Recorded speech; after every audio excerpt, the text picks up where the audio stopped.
Okay, so this video is probably going to be in two parts. This class is probably going to be in two parts. First I wanted to say this video is definitely going to be dedicated to my dad.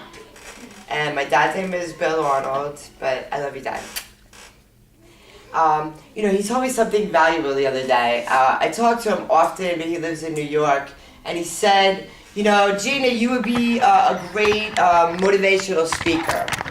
You should find, who your hero is or, what you like about somebody in history and teach that. And the thing is, I do. I already have. And that's definitely Bill Wilson. For sure, he's one of my most favorite. He's my hero, for sure. And Dr. Silkworth, for sure.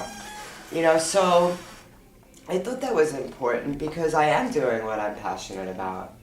And at night, I do listen to other instructional videos about the great men of history. So that I can, I put this down sometimes, that's what I would say. But there's some fascinating people in the world, and this one happens to be really close to my heart, And so what I found was that the simpler that I keep things, the better. It took me decades, of the intent, loitering with the intent to recover, right? I was always loitering with the intent to recover. And it put my life in jeopardy. I was always in jeopardy, of losing my life, everything else. And so when I finally, it takes what it takes to get sober, and now I understand a lot better. I'm not going to say 100% because more will be revealed, it always is. But the nature of the disease, which is the allergy, okay? So alcoholism and addiction, drug addiction, alcohol and drugs are both addiction, okay? And the American Medical Association actually classified this a disease in 1956, and I think that's important for you girls, that are in sponsorship training, because that's really what this class is.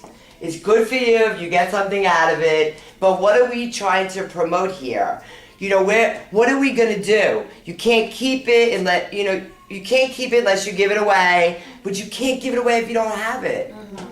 So a lot of people out there are giving newcomers I don't want to say bad information, but not the right information. A lot of opinions are flying around, and a lot of advice, and what they think you should or must do with your life, and often that's not good for us. It could be dangerous. It could be very dangerous, especially to newcomers. So, I'm just going to try to write small because I know I write erratic. Well, so they deemed this a disease in 1956. Why? Okay, alcohol and drugs is a disease. We can put it like that. But why? It's chronic, it's progressive, and it's fatal. It's potentially fatal if left untreated. Okay, so, you should just stop drinking. You're such a nice girl. You have a bright future ahead of you. So we start to think something's wrong with us. We're always thinking like we're bad people. We need to be better. The problem is we're sick, trying to be well.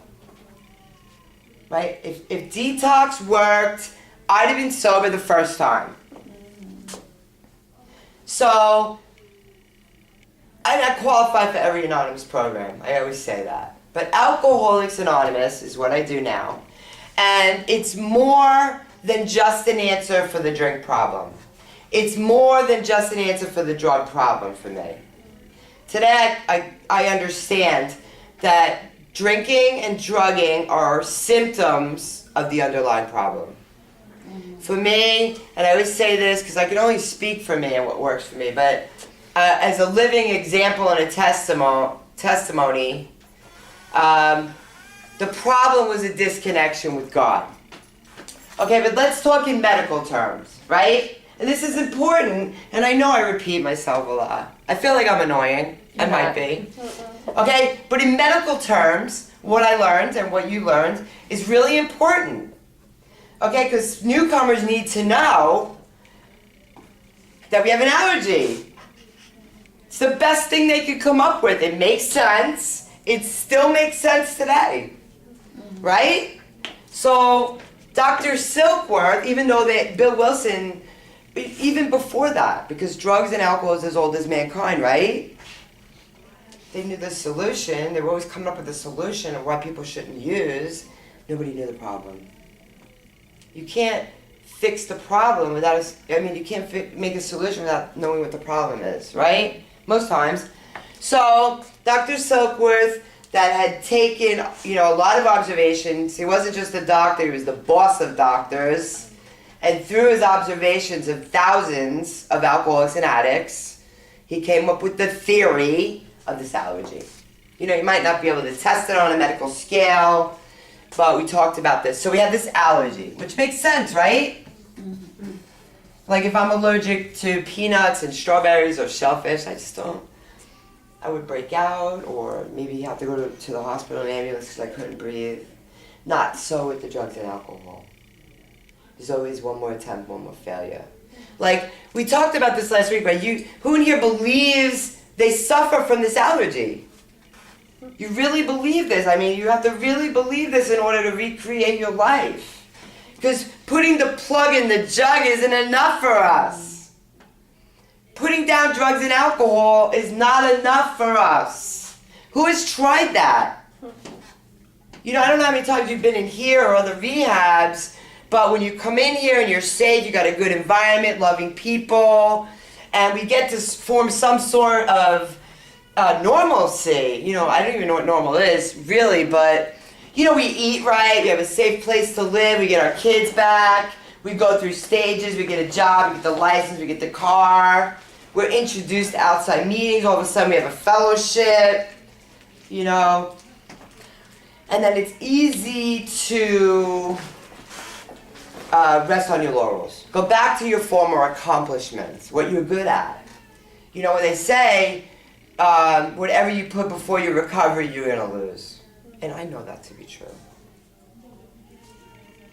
So it's the allergy this time around that really got my attention.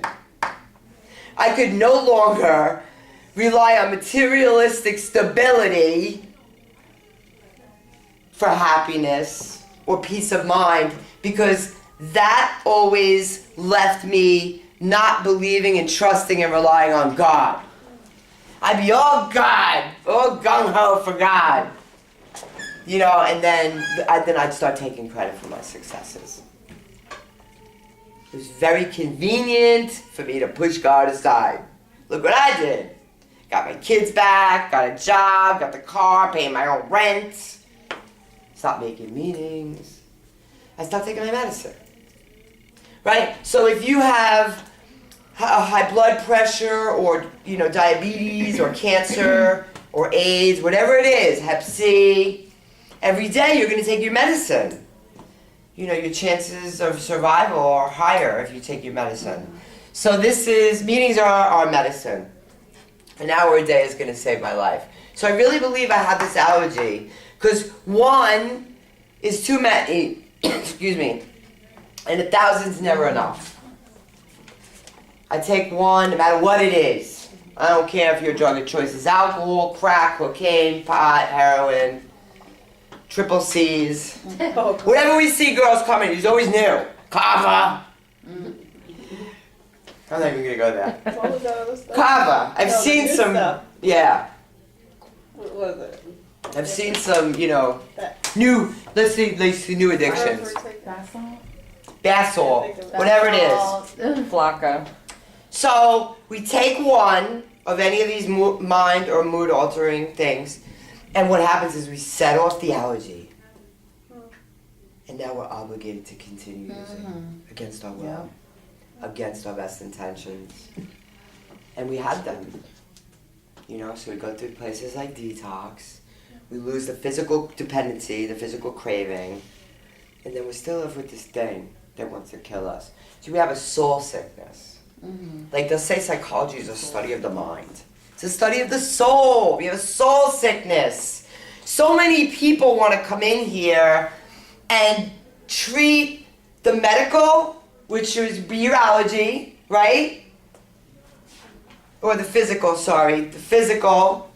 The medical, you come in here, you see the doctor, you start eating right. So we're taking care of the medical and the physical, but now what about the spiritual? You know, often people say, well, I don't believe in that. What's God ever done for me anyway? Every time I pray to him, he never answers my prayers. Oh, I'm so glad it's working for you, but it will never work for me, right? We hear some people adamantly, defiantly opposed to the word God. You know, God will just drive them out. Right? You ever one of those people? Oh my God, for decades. But alcohol always drove me back in. And I lived, I didn't want to, right?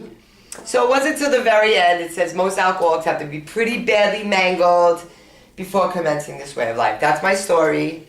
And I started to take direction because they promised me to refund me my misery if it didn't work out. So I said, fine, I'll try it your way. It worked out, you know, so I understand about this. Now, you know, I'm one of those people that, you know, has to spend the rest of their life spreading the message now. I'm not unhappy about that, but that's my job now, you know, and I'm okay with it. I've reconciled my life to that. So I understand that I have the allergy, and then what we do is we read what I told you last week, and we'll sum it up because we're going to move on, right? So, to learn about the allergy is good. That's part of our strong foundation. We talked about this last week. To build a strong foundation, we know that any house built on sand is going to collapse if a storm comes along, right? Mm-hmm. So we're trying to build our house on cement this time. So we're reading the doctor's opinion. We read Bill's story to identify with the feelings. You know, he's always arriving. Other things are always his God. Money's his God. Towers of high finance. The feelings of suicide. Not being able to eat unless you use. You know, the thrill of the chase. Stealing from our loved ones. Our problems piling up on us and becoming astonishingly difficult to solve. Always having a firm resolve not to use again and then banging our hands on the desk. How the heck did that happen again? Does that sound familiar? Okay, so that's what Bill's doing when he's showing us his progression into the disease of alcoholism. Then he has a turn. He has a progression into recovery. And for us, it's a miracle. You can't call it anything else. You know, his vision turned out for millions. You know, it would be so wonderful if you thought like 100 or 200 people would get the message, but how about 4.5 million? It's a visionary. Okay, so we learn about the allergy, the feelings, which aren't facts, by the way. You know, everything, like ordinary is so boring to us, isn't it? Like, who wants anything ordinary? We're restless, we're irritable, we're discontent. We're always off onto the next thing because nothing is ever satisfying. Right? A new baby, a new dog, a new apartment, a new man, a new job, a new car, a new treatment center, a new therapist, a new friend. We always gotta have something new. Right? Because it wasn't enough. We weren't happy. We were never satisfied. There's always that gaping hole that we're trying to fill up. Okay, so feelings are not facts, you know, but we're so hypersensitive. We like everything extraordinary. Has to be extraordinary for us, right? Then we read there is a solution. And the genius part about that is he doesn't even give us the solution till like 8 pages later. But they give you enough information about the disease to diagnose yourself. Because guess what, girls? Love isn't enough. If it was, I'd have been sober when my mother told me to get sober in the 80s. I'd have got sober after my first child was born addicted. I loved him so much. I love him today. I had 2 more after him. You know, the same story. Right? Love isn't enough. It's not enough. Okay? So we understand that we have to quickly diagnose ourselves.